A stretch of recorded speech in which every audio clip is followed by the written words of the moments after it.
প্রিয় ভিউয়ার্স, কয়েকদিন আগে কিন্তু এই করলার ভিডিও আপলোড করছিলাম।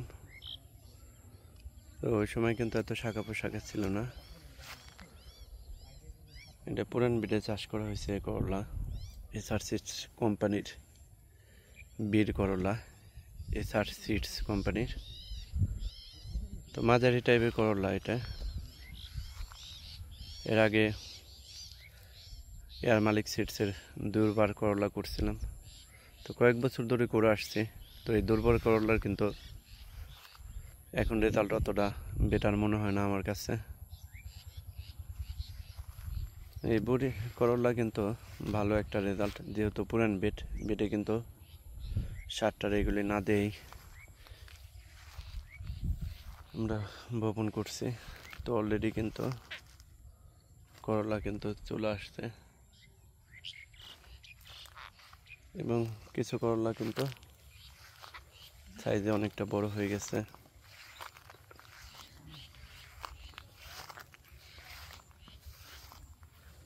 তো যেভাবে পরিচর্যা করি শসা এবং করলার স্প্রে কিন্তু একই মূলত।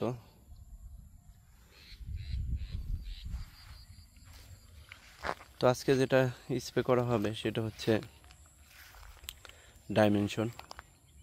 এই ডাইমেনশন হচ্ছে মাকড় এর জন্য খুবই কার্যকরী একটা ওষুধ, এবং সেই সাথে লেদা পোকা, যেটাকে ক্যাটারফ্লাই বলি, এবং এই ক্যাটারফ্লাই কিন্তু ভালো কাজ করে।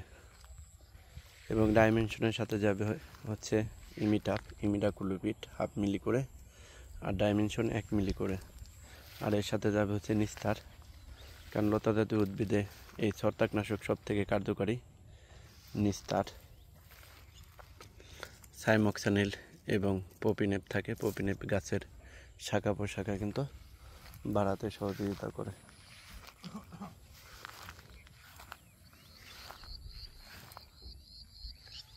এবং নিস্তার 2 গ্রাম করে দেব। আমি আবার যদি বলি যে ডাইমেনশন হেকেম কোম্পানির নিস্তান ইউনোগ্রোর, আর হচ্ছে ইমিটার, এটা অটোকপ কোম্পানির।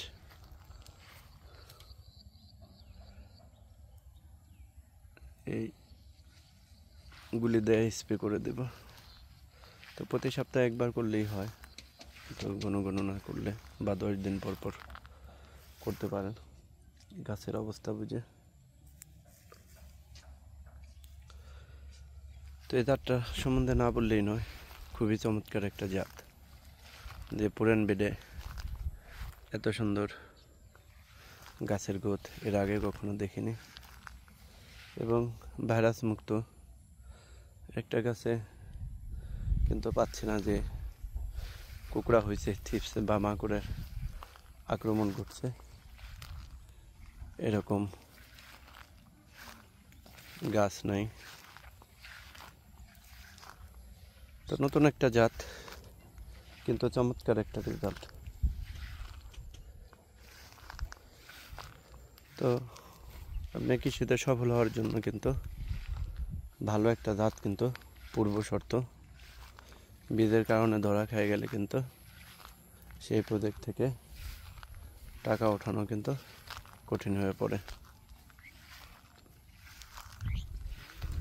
তো কয়েকদিনের ভিতরে এটা মাছের কাজ হয়ে যাবে, কারণ মাচা না দিলে কিন্তু ফলন ওর দিকে চলে আসবে। যেহেতু গাছের গ্রোথ ভালো, সেক্ষেত্রে অবশ্যই উপর দিয়ে মাচা দিয়ে দিলে ফলনটা ভালো হয়। তো এইভাবে মাচা করার উদ্দেশ্য হচ্ছে যে সাইড দিয়ে কিন্তু করলা পাওয়া যাবে। অনেকে আবার নিচে শাখা পোশাখা কেটে দিয়ে মাথার উপরে উঠাই দেয়, সেক্ষেত্রে কিন্তু ফলনটা অনেকটা কমে যায়। এবং আমরা চাই সবসময় গাছগুলো একটু খাড়াভাবে উঠানোর জন্য, কারণ লতা জাতীয় উদ্ভিদ কিন্তু আপনি যখন খাড়া উঠাবেন, ওকে সোজা খাড়াভাবে উঠতে দিলেও কিন্তু ফলন বেশি দেয়। তো এগুলি কিন্তু কয়েকদিনের মধ্যে বড় হয়ে যাব এখানে, এবং অসংখ্য জালি কিন্তু অলরেডি চলে আসছে।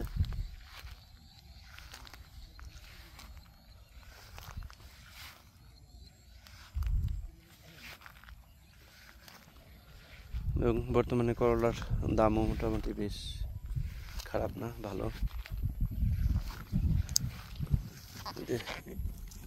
কয়েকদিনের ভিতরে হারভেস্ট করা সম্ভব হবে।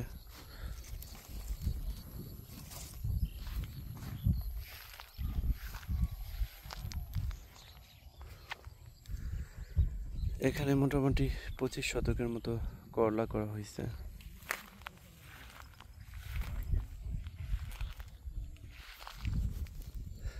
এবং এর আগের স্প্রেতে কিন্তু এনেছি গোল্ড তরল সার এবং সিয়েনা এবং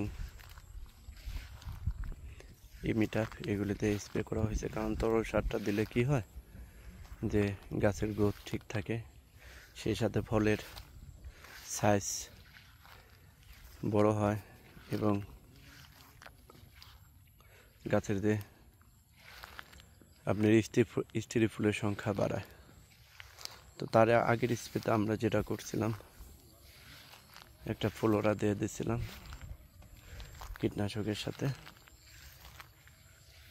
তো এবং মাটিতে আজকে সার দিয়ে দেওয়া হবে। সার কিন্তু অল্প পরিমাণে 10 দিন পর পর দিলে গাছের রেজাল্টটা ভালো থাকে, একবারে বেশি করে না দিয়ে।